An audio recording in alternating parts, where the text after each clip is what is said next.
Hello friends, मैं हूं doctor नीलम मोक्ष हीलिंग जीरकपुर से। आज मैं आपको बताने जा रही हूं पेप्टिक अल्सर्स के बारे में, जिसमें कि दो तरह के अल्सर्स आते हैं। गैस्ट्रिक अल्सर्स जो कि पेट में पाए जाते हैं, और ड्यूडेनल अल्सर जो कि स्मॉल इंटेस्टाइन के फर्स्ट पार्ट यानी कि छोटी आंत का जो पहला हिस्सा होता है उसमें होते हैं। गैस्ट्रिक अल्सर्स के बारे में बताने से पहले मैं आपको गैस्ट्रिक के बारे में बता देती हूँ। गैस्ट्रिक जिसको कि पेट कहा जाता है, स्टमक कहा जाता है। जैसे कि आप सब लोग जानते हैं कि हम लोग खाना खाते हैं, मुंह में खाना चबाते हैं, फिर गले से होता हुआ वो फूड पाइप में जाता है और फूड पाइप से फिर स्टमक में एंटर करता है। और फिर स्टमक में जब डाइजेशन हो जाता है खाने का, तो उसके बाद जो खाना है वो स्मॉल इंटेस्टाइन में एंटर करता है, यानी कि छोटी आंत में। तो जब खाना पेट में डाइजेस्ट हो रहा होता है, मतलब पेट में डाइजेशन का प्रोसेस जो है वो चल रहा होता है, तो उस टाइम पर खाना ना तो ईसोफेगस यानी कि खाने वाली पाइप में एंटर करता है, और ना ही स्मॉल इंटेस्टाइन यानी कि छोटी आंत में एंटर करता है। क्योंकि जो ऊपर खाने वाली पाइप होती है, फूड पाइप होती है, और जो पेट है उसके बीच में स्फिंक्टर होता है, गोल सर्कुलर मसल्स होती हैं जो कि उस ओपनिंग का काम करती हैं वहाँ पर। जब खाना खाने वाली पाइप से पेट में एंटर हो जाता है तो ये जो है बंद हो जाता है, और जब खाना खाने वाली पाइप से पेट में एंटर हो रहा होता है तभी ये ओपन होता है। यही सेम प्रोसेस जो है स्टमक और जो स्मॉल इंटेस्टाइन है, छोटी आंत है, उसके बीच में भी होता है। वहाँ पर भी स्फिंक्टर होता है जिसको पाइलोरिक स्फिंक्टर बोलते हैं। तो जब खाना पेट में से छोटी आंत में स्मॉल इंटेस्टाइन के फर्स्ट पार्ट ड्यूडेनम में एंटर करता है, तो ये जो है स्फिंक्टर ओपन होता है, और जब खाना जो है स्मॉल इंटेस्टाइन में एंटर हो चुका होता है तो ये क्लोज हो जाता है। तो ऊपर एक स्फिंक्टर है फूड पाइप और स्टमक के बीच में, नीचे एक स्फिंक्टर है स्टमक और स्मॉल इंटेस्टाइन के बीच में। ये दोनों क्लोज रहते हैं परमानेंटली जब फूड की डाइजेशन चल रही होती है। अगर स्मॉल इंटेस्टाइन में, छोटी आंत में ऑलरेडी फूड जो है वो प्रेजेंट है, तो स्टमक जो है फूड को होल्ड कर लेता है, उसको स्टोर कर लेता है। ठीक है ना। अब आप सब लोग जानते हैं कि जो पेट होता है, जब हम लोग खाना खाते हैं तो वो डिस्टेंट होता है, फूलता है। तो मैक्सिमम जो ये हमारा पेट होता है, इसकी जो फूलने की क्षमता होती है वो मैक्सिमम 2 से 4 लीटर तक होती है एक एडल्ट में। ठीक है, मतलब 2 से 4 लीटर अगर हम लोग खाना खाते हैं तो इतना जो है पेट जो है ये फैलता है। और अब पेट का जो मेन काम होता है वो होता है डाइजेशन का। डाइजेशन यानी कि पाचन का। तो डाइजेशन जो होती है खाने की, वो एक्चुअल जो होती है मुंह में ही स्टार्ट हो जाती है। क्योंकि जब हम लोग खाना खाते हैं, हम खाने को चबाते हैं, तो इसका मतलब है कि वो एक डाइजेशन का ही एक हिस्सा होता है। क्योंकि डाइजेशन का एक्चुअल पाचन का मतलब क्या है कि जो फूड के बड़े बड़े पार्टिकल्स है उसको बारीक से बारीक, माइन्यूट से माइन्यूट फॉर्म में जो है कन्वर्ट करना। और जो केमिकल केमिकल जैसे वहाँ पर डाइजेशन होती है, एक बीच में प्रोटीन्स है, कार्बोहाइड्रेट्स है, फैट्स है, उसकी डाइजेशन जो होती है वो एंजाइम्स के थ्रू होती है। और जब हम लोग खाना चबा रहे होते हैं तो उसमें सलाइवा मिक्स होता है, तो सलाइवा के अंदर म्यूकस और जो एंजाइम्स हैं वो दोनों ही प्रेजेंट होते हैं। तो जो जब हम खाना चबाते हैं, च्यू करते हैं, तो खाना चबाते हैं तो मैकेनिकल डाइजेशन स्टार्ट हो जाता है। और जब सलाइवा में प्रेजेंट जब एंजाइम्स है उस खाने के ऊपर में जो स्टार्च है उसको डाइजेस्ट करते हैं, तो डाइजेशन का प्रोसेस जो है वो वहाँ पे स्टार्ट हो जाता है। फिर ये खाना जो है हम स्वेलो करते हैं और फूड पाइप से वो पेट में एंटर होता है। अब पेट में डाइजेशन होता है कैसे? गैस्ट्रिक जूसेस से। गैस्ट्रिक जूसेस पेट में प्रेजेंट होते हैं, और आपको पता ही है कि पेट में, सब आम भाषा में बोल देते हैं कि पेट में एसिड है, पेट में एसिड है। तो ये गैस्ट्रिक जूसेस में ये एसिड भी होता है, HCl, जो कि पेट बनाता है। तो ये गैस्ट्रिक जूसेस की हेल्प से ही जो है डाइजेशन हो पाता है गैस्ट्रिक में, मतलब पेट में। 1.5 to 2 लीटर गैस्ट्रिक जूस हमारा स्टमक डेली रिलीज करता है। अब ये जूसेस कहाँ पर बनते हैं? नॉर्मली जैसे मैंने आपको बताया है कि हमारा जो GIT ट्रैक्ट है उसमें 4 लेयर्स होती है, मतलब 4 तरह की अलग अलग परतें होती हैं जिससे मिलकर जो है गैस्ट्रिक पाइप या पेट जो है वो बना होता है। सबसे अंदर जो गैस्ट्रिक, मतलब पेट में सबसे अंदर जो लेयर होती है वो होती है म्यूकस मेम्ब्रेन। नॉर्मली मैंने आपको बताया भी है कि जो आउटर कवरिंग होती है बॉडी की उसको हम लोग बोलते हैं स्किन, लेकिन जो इंटरनल कवरिंग्स होती हैं उसको बोला जाता है म्यूकस मेम्ब्रेन। स्किन में और म्यूकस मेम्ब्रेन में बेसिकली जो एक डिफरेंस होता है वो होता है कैरेटिन का, क्योंकि जो स्किन की लेयर होती है वो कैरेटिनाइज्ड होती है जिसकी वजह से वहाँ पर ड्राइनेस होती है, लेकिन जितने भी म्यूकस मेम्ब्रेन्स होती है वो नॉन कैरेटिनाइज्ड होती हैं, इसलिए उसमें ड्राइनेस नहीं होती हैं और ये कॉन्टीन्यूसली म्यूकस सिक्रीट करती हैं, है ना। जिसकी अब इसमें जो म्यूकस सिक्रीट करते हैं जो ग्लैंड्स वो म्यूकस मेम्ब्रेन के बीच में प्रेजेंट होते हैं, ठीक है। पेट में है जो अंदर वाली लाइनिंग होती है वो होती है म्यूकस मेम्ब्रेन, ठीक है ना। ये जो म्यूकस की मेम्ब्रेन होती है इसमें भी अलग अलग लेयर्स होती है, पहली, दूसरी, तीसरी, चौथी। तो जब अगर आप अंदर से देखेंगे तो इस म्यूकस मेम्ब्रेन के ऊपर छोटे छोटे जो होते हैं छेद होते हैं, होल होते हैं। एक्चुअल में क्या होता है कि लेयर के अंदर जो है ग्लैंड्स होते हैं, ग्रंथियां होती हैं। इन ग्रंथियों में अलग अलग तरह के सेल्स होते हैं जो अलग अलग तरह की सिक्रीशंस करते हैं, और ये सिक्रीशन छोटी छोटी जो डक्ट होती है, नलिकाएं होती हैं, उसमें आता है। और ये डक्ट और जो नलिकाएं होती है ये म्यूकस मेम्ब्रेन के सरफेस पे ऊपर ओपन होती हैं, जो हमें छोटे छोटे छेद के रूप में नजर आती हैं। तो ये जो ग्लैंड्स हैं इसमें अलग अलग तरह के सेल्स हैं और अलग अलग तरह की सिक्रीशंस करते हैं जो डक्ट के थ्रू म्यूकस मेम्ब्रेन के ऊपर जो सरफेस है वहाँ तक पहुँचता है। अब पहला, जैसा कि आप सबको पता है कि पेट में एसिड बनता है HCl, ठीक है ना। तो इन ग्लैंड्स में वो सेल प्रेजेंट होते हैं जो कि एसिड को बनाते हैं, HCl को, ठीक है। और ये जो एसिड है आपको पता है कि इसलिए पेट बनाता है। एक तो ये डाइजेशन का तो चलो रोल है एसिड का, दूसरा कोई भी बैक्टीरिया है, कोई पैथोजन है, कोई भी पेट में एंटर करता है तो वो ग्रो ही नहीं कर पाता। मतलब ये एसिड की वजह से जो है सारे बैक्टीरियाज, कोई पैथोजन्स है वो डिस्ट्रॉय हो जाते हैं। और जो ये एसिड होता है इन्हीं ग्लैंड्स में एक दूसरे सेल्स भी प्रेजेंट होते हैं जो कि प्रोटीन को डाइजेस्ट करने वाले एंजाइम्स को सिक्रीट करते हैं। ये सेल्स पेप्सिनोजन तो बनाते हैं, एंजाइम को सिक्रीट करने वाले, मतलब प्रोटीन को डाइजेस्ट करने वाले एंजाइम्स बनाते हैं, लेकिन वो एक्टिव फॉर्म नहीं है। ये HCl जो होता है उसको एक्टिव फॉर्म में कन्वर्ट करता है। मतलब प्रोटीन की डाइजेशन वाला जो एंजाइम है वो HCl की प्रेजेंस में ही एक्टिव होता है, अदरवाइज वो इनएक्टिव फॉर्म में रहता है। दूसरा, ये एसिड जो है आयरन की एब्जॉर्प्शन में भी हेल्प करता है। अब ये जो एसिड है, ठीक है, और पेप्सिन है, पेप्सिन जो प्रोटीन की डाइजेशन में हेल्प करता है, ठीक है। अब मान लीजिए कि कोई इंसान है, उसे नॉनवेज खाया, नॉनवेज का एक पीस लिया, ठीक है, उसने खा लिया। अब क्या ये नॉनवेज का पीस जो है डाइजेस्ट हो जाएगा पेट में? बिल्कुल हो जाएगा। अगर आपने नॉनवेज का कोई टुकड़ा खाया है तो ये एसिड और पेप्सिन उसको कंप्लीटली पूरी तरह से डाइजेस्ट कर देंगे, पचा देंगे। फिर ये जो एसिड है, जो ये प्रेजेंट है पेप्सिन, क्या ये पेट की जो परत है उसको डाइजेस्ट नहीं कर सकता? कर सकता है, बिल्कुल कर सकता है, लेकिन ये ऐसा नहीं करता है क्योंकि इन्हीं ग्रंथियों के बीच में वो वाले सेल्स भी प्रेजेंट होते हैं जो कि म्यूकस को सिक्रीट करते हैं, बाइकार्बोनेट्स को सिक्रीट करते हैं। और यही सेल्स जो म्यूकस और बाइकार्बोनेट सिक्रीट करते हैं तो ये मोटी थिक लेयर बनाते हैं इस मेम्ब्रेन के ऊपर, जिसकी वजह से ये एसिड और पेप्सिन पेट की जो परत होती है उसको नुकसान नहीं पहुंचा पाते हैं। ये म्यूकस जो होता है ये एसिडिटी को एल्कलाइन, मतलब ये म्यूकस की जो लेयर होती है ये तो एसिड को गैस्ट्रिक की जो स्टमक की जो वॉल्स होती है, जो इनर लाइनिंग होती है उसको डिस्ट्रॉय नहीं करने देता, और ल्यूब्रिकेशन का काम भी करता है, फूड की मूवमेंट में हेल्प करता है। और इसमें जो बाइकार्बोनेट्स प्रेजेंट होते हैं वो करते हैं एल्कलाइन, मतलब जो एसिडिक नेचर होता है उसको एल्कलाइन बनाते हैं। और ब्लड सर्कुलेशन, जब ब्लड फ्लो होता है तो ब्लड फ्लो से भी जो बाइकार्बोनेट्स है वो एसिडिटी को एल्कलाइन करते हैं। बाइकार्बोनेट्स एसिडिटी को न्यूट्रलाइज कर देते हैं, लेकिन एसिड कब सिक्रीट होता है? जैसे ही हम खाने के बारे में सोचते हैं, टेस्ट लेते हैं, ये एक्साइट होते हैं कि अब हम खाना खाएंगे, तो 30% जो है एसिड जो है पेट रिलीज करना शुरू कर देता है। और जब खाना पेट में जाता है और खाने की वजह से पेट जो है फूलता है, डिस्टेंड होता है, तो 60% एसिड पेट रिलीज करता है।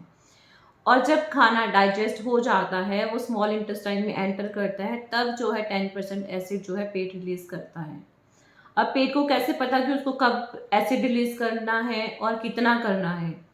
तो एसिड को कंट्रोल जो करता है वो, क्योंकि हमारे पेट में जो ग्लैंड्स होते हैं ना, वो कुछ हार्मोन्स भी सिक्रेट करते हैं।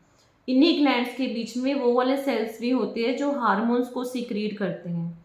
जैसे ही हम लोग खाना खाते हैं, खाना पेट में पहुंचता है, तो ये जो हार्मोन्स होते हैं ये ब्लड में सर्कुलेट होना शुरू कर देते हैं, और ये ब्लड के थ्रू उन सेल्स तक पहुंचते हैं जो कि उन सेल्स को सिग्नल देते हैं कि अब आप एसिड को सिक्रीट करो। और जब वो एसिड बनाना शुरू करते हैं, ठीक है ना, वो सेल्स ने एसिड बनाना शुरू कर दिया, उसको सिग्नल मिला, तो जब आपका जो पेट का पीएच है वो 2 के अप्रॉक्स पहुंच जाता है, तो बैक सिग्नल मिलता है कि अब जो है एसिड जो है नहीं बनाना है, नहीं सिक्रीट करना है। ठीक है। इसके अलावा हमारे पेट में जो होता है प्रोस्टाग्लैंडिन्स, पूरे पेट में जो टिश्यूज होते हैं वहाँ पर प्रेजेंट होते हैं।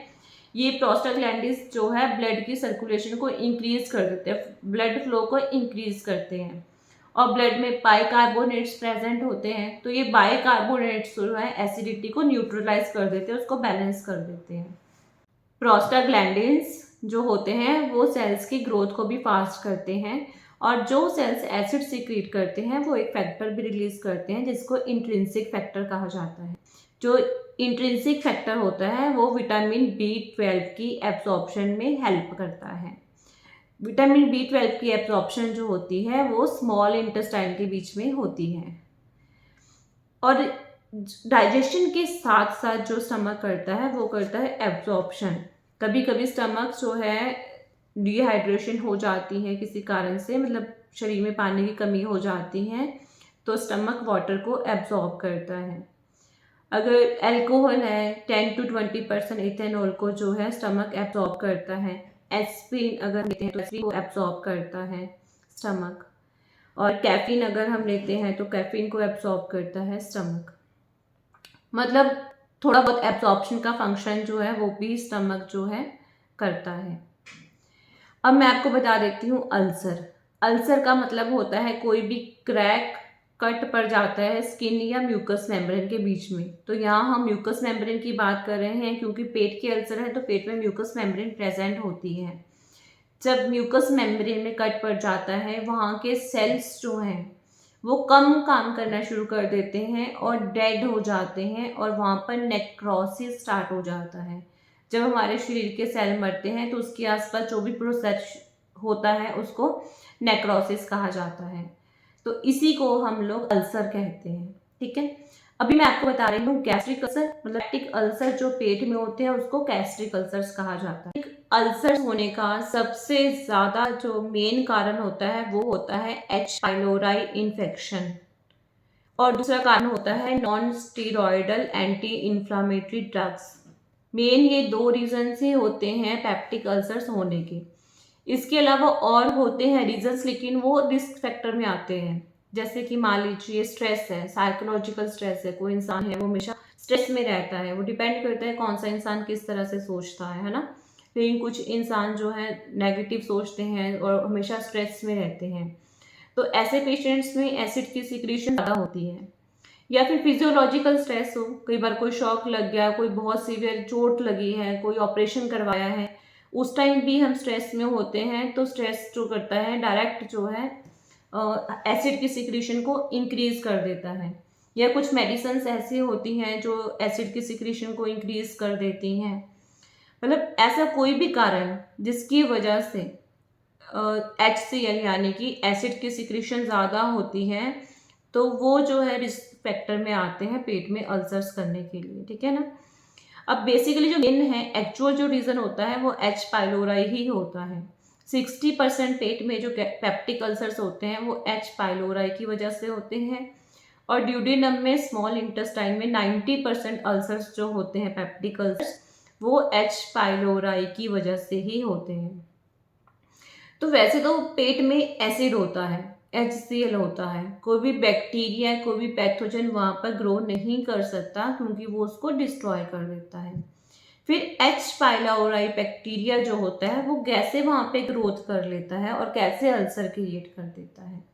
एक्चुअली क्या होता है, एक तो एच पाइलोराई बैक्टीरिया में एक होता है एंजाइम यूरिएज, जो यूरिया को कन्वर्ट कर देता है और उससे अमोनिया बनाता है। और यही जो है ये बैक्टीरिया करता है, ये इस यूरिएज की हेल्प से जो पेट में यूरिया प्रेजेंट होता है उसको उससे अमोनिया बनाता है। अमोनिया बाइकार्बोनेट होता है जो एसिडिटी को न्यूट्रलाइज करता है, उसको बैलेंस करता है, बराबर करता है।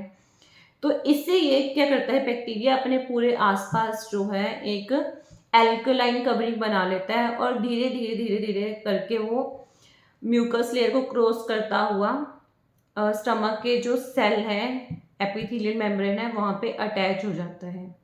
ये बैक्टीरिया भी एसिडिक इन्वायरमेंट में नहीं रह सकता, लेकिन यूरिएज एंजाइम की वजह से यूरिया को अमोनिया में कन्वर्ट करता है। अमोनिया बाइकार्बोनेट है, तो इसकी वजह से ये धीरे धीरे करके सेल्स तक पहुंच जाता है।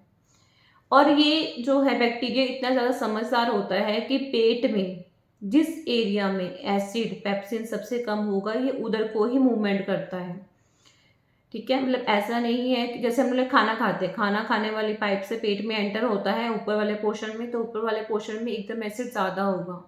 लेकिन जब पूरा खाना डाइजेस्ट हो गया, जो नीचे वाला हिस्सा है स्मॉल इंटेस्टाइन, वहाँ पे एसिड कम होगा। क्योंकि पेट में, पूरे पेट में ऐसा नहीं कि सारे ग्लैंड्स इक्वल ही एसिड और HCl सिक्रीट करते हैं। वो कहाँ पर खाना प्रेजेंट है या कहाँ पर डाइजेशन की रिक्वायरमेंट है, वो फूड कहाँ प्रेजेंट है, उसके हिसाब से HCl सिक्रीट करते हैं।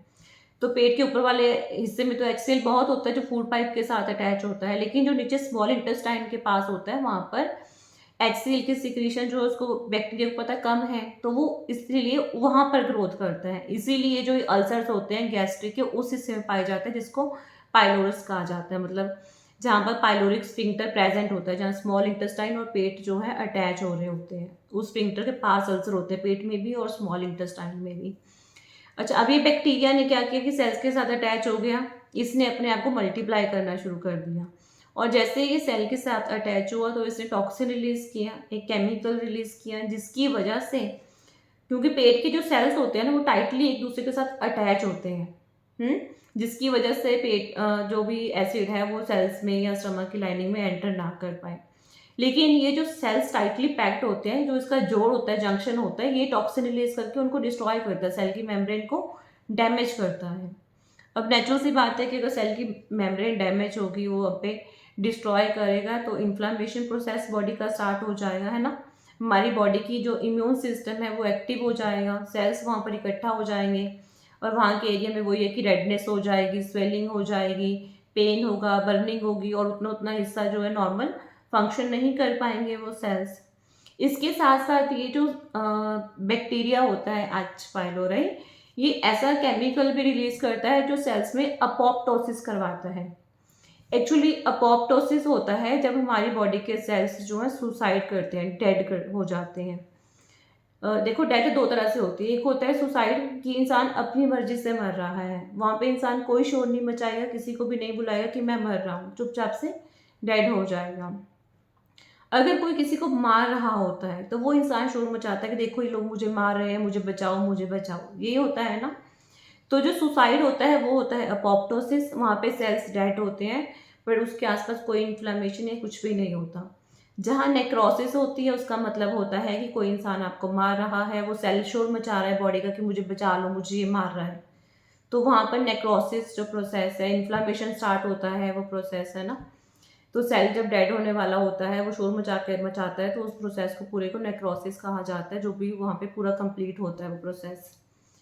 तो ये सेल्स अपोप्टोसिस भी कराता है, सेल्स की डेथ भी करवाता है।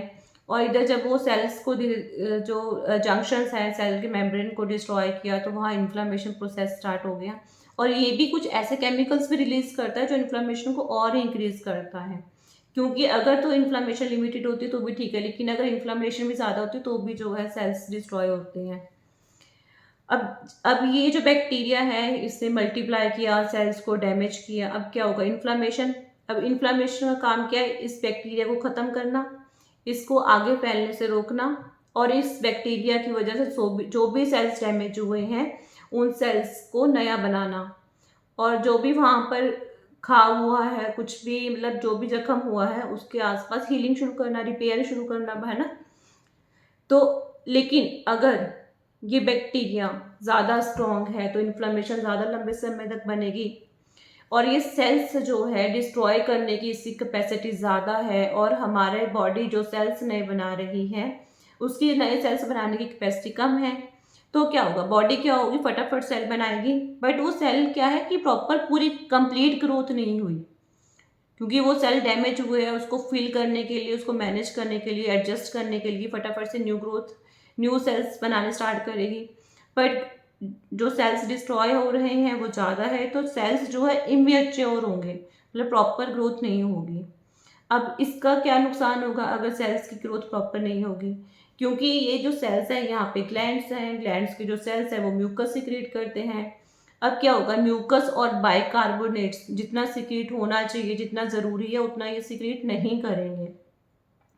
तो जो HCl और एसिड पेट में जो प्रेजेंट है, क्योंकि इसकी म्यूकस कवरिंग जो है जितनी थिक होनी चाहिए थी उतनी थिक होगी नहीं, क्योंकि सेल्स तो डैमेज है, सेल्स की ग्रोथ ही प्रॉपर नहीं है, तो वो रिलीज ही नहीं कर पा रहा म्यूकस को, कार्बोनेट्स को। और क्योंकि सेल डिस्ट्रॉय करते हैं धीरे धीरे करके बैक्टीरिया जो है, ब्लड वेसल्स को भी डैमेज करते हैं, क्योंकि सबसे ऊपर वाली परत में तो ब्लड वेसल्स नहीं होती, वो तो डिफ्यूजन के थ्रू ही अपना न्यूट्रिशन मिलता है उसको। लेकिन जो नीचे वाली लेयर होती है उसमें तो ब्लड वेसल्स होती हैं, इन्फ्लामेशन होगा तो ब्लड फ्लो जो है धीरे धीरे कम हो जाएगा, बैक्टीरिया ब्लड वेसल्स को भी तो रप्चर करेगा ये धीरे धीरे करके। अब ब्लड वेसल्स जो हैं, तो ब्लड सर्कुलेशन कम होने का क्या होगा कि जो ब्लड में प्रेजेंट है बाइकार्बोनेट्स, वो भी तो एसिडिटी को न्यूट्रलाइज करते हैं, जो एसिड प्रेजेंट होता है पेट में, तो वो उसको अब न्यूट्रलाइज नहीं कर पाएंगे, तो मतलब जो म्यूकस था वो कम हो गया, जो बाइकार्बोनेट्स था वो कम हो गया। ये प्रोस्टाग्लैंडिन्स, जो प्रोस्टाग्लैंडिन्स पेट के टिश्यूज में प्रेजेंट होता है, जो ब्लड सर्कुलेशन को इंक्रीज करते हैं, उसको भी कम कर देते हैं। अब जो प्रोटेक्शन के 5 फैक्टर थे, ठीक है, पहला म्यूकस हो गया, बाइकार्बोनेट हो गया, प्रोस्टाग्लैंडिन्स हो गया, ब्लड सर्कुलेशन कम हो गया, जो सेल्स की ग्रोथ बनाने, न्यू सेल्स की जो क्षमता थी वो कम हो गई, तो ये पांचों कम हो गए। अब उसकी वजह से जो एसिड होगा वो अल्सर को और ज़्यादा इंक्रीज करेगा, मतलब जहाँ भी बैक्टीरिया ने नुकसान किया था, सेल्स को डैमेज किया था, अब वो एसिड और पेप्सिन भी वहाँ पर आकर जो है उसको इंक्रीज कर देगा, उसकी हीलिंग नहीं होने देगा। तो जो अल्सर है वो ऊपर वाली लेयर से नीचे वाली लेयर तक धीरे धीरे करके जो है इंक्रीज हो जाएगा। अब अगर तो ऊपर ऊपर वाली लेयर में होता घाव या ये जख्म या अल्सर तो वो इजिली रिपेयर हो जाता, लेकिन जितना वो डीप होता रहेगा उतना वहाँ पर फाइब्रोसिस हो जाएगी और स्कारिंग हो जाएगी, और वो एरिया जो है धीरे धीरे करके हार्ड हो जाएगा। बैक्टीरिया के इन्फेक्शन की वजह से जो पेट है वो भी सिग्नल देता है कि एसिड ज़्यादा सिक्रीट करो, क्योंकि अगर एसिड ज़्यादा बनेगा तो ही ये बैक्टीरिया डिस्ट्रॉय होगा। तो पेट को जब ये सिग्नल मिलता है एसिड ज़्यादा बनाना है तो वो एसिड ज़्यादा बनाता है, और उसमें क्या है वो प्रॉब्लम और वर्स हो जाती है, जहाँ पर वो अल्सर बना होता है वहाँ पर वो अल्सर और ज़्यादा डीप होना स्टार्ट हो जाता है, क्योंकि ज़्यादा एसिड मतलब ज़्यादा और ज़्यादा प्रॉब्लम क्रिएट होगी, वो उस चोट के ऊपर वो लगे। अगर हमारे हाथ में कोई चोट लगी हो वहाँ पर नमक मिर्च लगा दो तो वो हील होगा, कभी भी नहीं हील होगा, वो उल्टा इंक्रीज ही होगा। तो यही चीज़ पेट में होती है, पेट सिग्नल देता है एसिड ज़्यादा बनाओ, बैक्टीरिया को डिस्ट्रॉय करो, लेकिन वो बैक्टीरिया तो डिस्ट्रॉय चलो जो होना है वो होना है, बट वो जो ऑलरेडी उसने घाव बना दिया है वो उसको हील ही नहीं होने देता और उसको और इंक्रीज करता है। फिर यही एसिड जो है ज़्यादा जो बना होता है ये, क्योंकि खाना जो है स्टमक से स्मॉल इंटेस्टाइन में एंटर होता है, यही ज़्यादा एसिड जो है स्मॉल इंटेस्टाइन में एंटर हो जाता है, तो यही जो है स्मॉल इंटेस्टाइन के फर्स्ट पार्ट में भी अल्सर क्रिएट कर देता है। हालांकि जो स्मॉल इंटेस्टाइन का फर्स्ट पार्ट है उसमें भी ग्लैंड्स होते हैं जो म्यूकस को सीक्रेट करते हैं, पर एसिड ज़्यादा होने की वजह से और H. पाइलोराई जो है ऐसे एंजाइम्स को रिलीज करता है, ऐसे टॉक्सिन्स को रिलीज करता है कि ये पूरे सिस्टम को हिला देता है, इवन तक ये इम्यून सिस्टम को भी हिला देता है। और ये एंटीजन एंटीबॉडी कॉम्प्लेक्सेस बनाता है। जब ये H. पाइलोरी प्रेजेंट होता है तो ब्लड में जो एंटी H. पाइलोरी एंटीबॉडीज है वो इंक्रीज होते हैं अगर हम ब्लड टेस्ट करते हैं, स्टूल टेस्ट करते हैं। तो ये जो बैक्टीरिया है तो ये इस तरह से जो है अल्सर्स को बनाता है, और एसिड और पेप्सिन होने की वजह से जो है, बेसिकली एसिड होने की वजह से ये अल्सर जो है क्रॉनिक बनता रहता है। क्रॉनिक होगा तो नेचुरल सी बात है कि ब्लड वेसल्स तक पहुंच जाता है, ब्लड वेसल्स फट जाती हैं, रप्चर हो जाते हैं, जिसकी वजह से ब्लीडिंग होती है और वॉमिटिंग के थ्रू जो है ब्लड जो है आता है मुंह से। अब इसके अलावा जैसे मैंने आपको बताया था कि जो ड्रग्स होती हैं, non steroidal anti inflammatory drugs, जो मेडिसिन्स होती हैं, ये तो डायरेक्ट इरिटेशन करती हैं स्टमक की वॉल के ऊपर, और ये भी जो है प्रोस्टाग्लैंडिन को अफेक्ट करती है, प्रोस्टाग्लैंडिन्स को कम करती हैं, जिसकी वजह से ब्लड कम फ्लो होता है स्टमक में।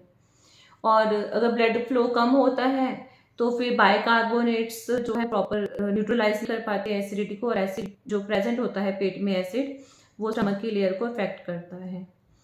और पेप्टिक अल्सर्स जो हैं होते एच पाइलोराई की वजह से हैं। जो एच पाइलोराई ये बैक्टीरिया होता है, नॉर्मली जो है सब में प्रेजेंट होता है, 50 to 60% सबके अंदर होता है, लेकिन सबको तो ये सिम्टम क्रिएट नहीं करता, सबको तो अल्सर नहीं करता, क्योंकि इसका इन्फेक्शन जो है बचपन में होता है, लेकिन सिम्टम्स जो है बाद में आते हैं। ये इनएक्टिव फॉर्म में ही पड़ा रहता है, और एक्टिव जितनी जितनी एज इंक्रीज होती रहती है तो इसके एक्टिव होने के चांसेस जो है ज़्यादा होते रहते हैं। स्मोकिंग है, अल्कोहल है, मेडिसन्स हैं, तो ये सारी चीज़ें जो हैं लाइनिंग को जो है इरिटेट करती हैं, जिसकी वजह से अल्सर होने के चांसेस जो हैं ज़्यादा होते हैं। अल्सर में दर्द होता है, पेट में एपिगैस्ट्रिक पेन होता है, लेकिन इसमें दर्द जो है जलन के साथ होता है, जलन भी होती है, क्योंकि जब भी हम लोग खाना खाते हैं, खाना इसके ऊपर इरिटेशन क्रिएट करता है, और एसिड जो है यहाँ पर इरिटेशन क्रिएट करती है, तो बर्निंग होती है। और जो पेट में अल्सर होते हैं, गैस्ट्रिक जो अल्सर होते हैं, उसमें पेन जब हम लोग खाना खाते हैं तो इंक्रीज हो जाती है। ऐसा इसलिए होता है कि जब भी हम लोग खाना खाते हैं तो एसिड की सिक्रीशन जो है ज़्यादा होती है, और वो एसिड जो है अल्सर्स के ऊपर इरिटेशन क्रिएट करता है, जिसकी वजह से हमें बर्निंग होती है और पेन होता है। और इसी की वजह से जो है पेट में फुलनेस लगती है, पेट में ब्लोटिंग होती है, हैवीनेस लगती है। लेकिन अगर ड्यूडेनल अल्सर्स जो होते हैं, उसमें क्या होता है कि जब खाना 3 या 4 घंटे के बाद डाइजेस्ट हो जाता है, वो स्मॉल इंटेस्टाइन में एंटर करता है, तब उसमें पेन होती है। तो लेकिन जैसे ही हम लोग खाना खाते हैं तो पेट में जो गैस्ट्रिक अल्सर्स है वहाँ पर पेन बढ़ जाती है, लेकिन खाना खाने से ड्यूडेनम की जो स्मॉल इंटेस्टाइन की पेन है उसमें रिलीफ पड़ता है, क्योंकि एसिड उसके बाद पेट में ही रुक जाता है, स्मॉल इंटेस्टाइन में 3-4 घंटे के बाद एंटर होगा। तो इसीलिए गैस्ट्रिक अल्सर्स में तो वेट कम होने के चांसेस होते हैं, हो जाता है, क्योंकि पेन जितना पेशेंट खाता है उतना पेन ज़्यादा होता है, डर के मारे वो खाता ही नहीं है। लेकिन अगर ड्यूडेनल में अल्सर होता है तो खाने के बाद रिलीफ मिलता है, तो पेशेंट जो है बार बार कुछ खाने का ट्राई करता है कि बार बार कुछ खाऊं ताकि दर्द से राहत मिलती रहे। इसलिए जो है ड्यूडेनल अल्सर में वेट गेन हो सकता है। अब जैसे पेट में अल्सर है, अगर इसमें ब्लीडिंग होती है तो वॉमिटिंग के थ्रू जो है मतलब मुंह से वॉमिटिंग के थ्रू जो है ब्लड जो है निकलता है। लेकिन स्मॉल इंटेस्टाइन में, क्योंकि स्मॉल इंटेस्टाइन में अगर ब्लड आता है तो वो स्टूल के थ्रू जो है पास आउट होता है, क्योंकि ऊपर स्टमक का और जो स्मॉल इंटेस्टाइन का स्फिंक्टर वो तो बंद है, तो अगर ब्लीडिंग होगी तो वो नीचे से स्मॉल इंटेस्टाइन से लार्ज इंटेस्टाइन, देन वो फीसिस में जो है, जिसकी वजह से उस ब्लड जो है स्टूल में आता है, तो उसकी वजह से जो है डार्क कलर का जो है स्टूल आता है। अब इसमें जो खट्टा पानी आता है, जैसे हम कहते हैं वाटर ब्रश, वो क्या होता है, जब पेट में एसिड ज़्यादा है तो एसिडिटी के थोड़े से सिम्टम्स आते हैं, जिसकी वजह से मुंह में जो है सलाइवा ज़्यादा बनता है। वैसे अगर एसिडिटी खाने वाली पाइप में हो तो उसको रिफ्लक्स डिसीज कहा जाता है। अगर एसिडिटी पेट में नुकसान करती है तो गैस्ट्रिक अल्सर, अगर यही एसिड जो है स्मॉल इंटेस्टाइन में नुकसान करता है तो उसको ड्यूडेनल अल्सर बोल दिया जाता है। टेंडरनेस हो सकती है, मतलब पेट पर हाथ लगाओ तो पेन जो है साफ साफ जो है फील होता है, हाथ लगाते ही पेट में दर्द जो है लगता है, उसको टेंडरनेस कहा जाता है। अब इसमें जो है अल्सर हुए तो इसमें कॉम्प्लिकेशन क्या हो सकता है। कॉम्प्लिकेशन देखो, एच पाइलोराई जो है कॉमन रीज़न है स्टमक और उसमें कैंसर होने का। अल्सर्स अगर डीप चले जाते हैं, first layer, second, third, fourth, मतलब एक होल बना देते हैं वो पेट में और ड्यूडेनम में, तो क्या होगा, मतलब परफोरेशन हो जाती है, जिसकी वजह से कोई भी कंटेंट जो पेट में या स्मॉल इंटेस्टाइन में प्रेजेंट होगा तो वो आसपास जो पेट के आसपास वाला एरिया होता है वहाँ पर स्प्रेड होगा, तो ये जो हो जाता है एक सीवियर कंडीशन हो जाती है। अब अल्सर्स की वजह से गैस्ट्राइटिस हो सकता है, क्रॉनिक गैस्ट्राइटिस अगर होगा तो उनको अल्सर्स के चांसेस और जिसको अल्सर्स के चांसेस है उसको गैस्ट्राइटिस के चांसेस हैं। और अगर जैसे मैंने को बताया कि जो अल्सर होता है वो जो स्टमक होता है, स्मॉल इंटेस्टाइन का पहला पार्ट होता है, वहाँ पर होते हैं ज़्यादातर। और वहाँ पर होता है स्फिंक्टर, पाइलोरिक स्फिंक्टर होता है जो खाने को पेट से स्मॉल इंटेस्टाइन में लेकर जाते हैं। अगर इसके आसपास अल्सर होता है, क्योंकि अगर अल्सर ऊपर वाली लेयर में होगा तो वहाँ तो स्कारिंग नहीं होगी, फाइब्रोसिस नहीं होगी। लेकिन अगर वो नीचे वाली लेयर्स में एंटर करता है, अफेक्ट करता है उन लेयर्स को, तो वहाँ पर स्कारिंग होगी, फाइब्रोसिस हो जाएगी। जिससे कि स्कारिंग और फाइब्रोसिस का मतलब क्या है, स्ट्रिक्चर बन जाता है। स्ट्रिक्चर मतलब क्या है कि अगर जख्म कोई बहुत वाइड होता है, चौड़ा जख्म होता है, तो कंप्लीटली जो है फिलअप नहीं होता, उतने सेल्स जो है न्यू ग्रो नहीं होते हैं। तो वहाँ पर फाइबर्स इकट्ठे होकर उस जगह को स्ट्रेच कर देते हैं, खींच के, मतलब उसको फील कर देते हैं। फाइबर्स वहाँ इकट्ठा हो जाता है, उतना एरिया कॉन्ट्रैक्ट करके स्ट्रेच करके जो है उसको फिल अप कर देते हैं। तो स्ट्रेचिंग होने की वजह से, वो फाइब्रोसिस होने की वजह से वो जो है स्ट्रिक्चर जो है बन जाता है, जिसकी वजह से पाइलोरिक जो स्फिंक्टर है प्रॉपरली ओपन जो है नहीं होगा। अगर मान लीजिए कि पाइलोरिक स्फिंक्टर है वो ओपन नहीं हो रहा और खाना स्टमक से स्मॉल इंटेस्टाइन में एंटर नहीं होगा तो सीवियर वॉमिटिंग आएगी, क्योंकि जो खाना खाएंगे वो पेट में ही पड़ा रहेगा, अंदर स्मॉल इंटेस्टाइन में एंटर करेगा नहीं। और फिर जो है सीवियर और प्रोफ्यूज जो है वॉमिटिंग होगी। और इसमें वही है टेस्ट के लिए कि बेरियम मील है, एक्सरेज है फूड पाइप का, पेट का, एंडोस्कोपी है, और स्टूल टेस्ट है, यूरिया ब्रेथ टेस्ट है, क्योंकि जो एच पाइलोराई है वो यूरिया से अमोनिया बनाता है यूरियस एंजाइम की हेल्प से। तो वो फिर जो है ब्रेथ में भी जो है पता चल जाता है। तो यूरिया ब्रेथ टेस्ट करवाया जाता है स्टूल में, क्योंकि और ब्लड में जैसे कि एंटीबॉडीज बनाता है एच पाइलोराई, तो वो ब्लड टेस्ट से भी जो है पता चल जाता है। तो फिर भी जो ये अल्सर्स हैं ये कॉम्प्लिकेटेड होते हैं, मतलब कॉम्प्लिकेशंस जो है क्रिएट कर सकते हैं अगर इसको टाइमली हील ना किया जाए तो। फिर भी आपका कोई क्वेश्चन है, कोई क्वेरी है तो आप मुझे कॉल कर सकते हैं, व्हाट्सएप कर सकते हैं। Thank you.